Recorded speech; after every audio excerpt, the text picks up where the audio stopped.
আজকে আপনাদের সাথে শেয়ার করব quick and easy chicken fajita rice. এটা যখন আপনারা বাসায় একবার বানিয়ে খাবেন, অফ কোর্স বলবেন যে অনেক বেশি মজা।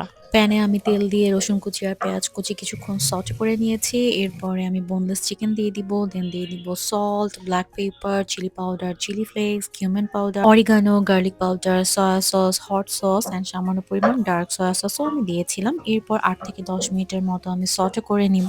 এরপর আমি ভেজিটেবল অ্যাড করে দিলাম। আমি ক্যাপসিকাম অ্যান্ড কর্ন দিয়েছি। আপনারা চাইলে আপনাদের পছন্দ মতো ভেজিটেবল অ্যাড করে নিতে পারেন। ভেজিটেবল সটে করে নিয়ে রাইসটা দিয়ে দিতে হবে। এরপরে আমি টমেটো কেচাপ অ্যান্ড সয়া সসটা একসাথে করে দিয়ে দিয়েছি। এরপরে দিয়ে দিয়েছি ব্ল্যাক পেপার অ্যান্ড সামান্য পরিমাণ অরিগানো। ৩ থেকে ৪ মিনিটের মতো আমি দমে রেখেছিলাম। এই তো হয়ে গিয়েছে আমার চিকেন ফাহিতা রাইস।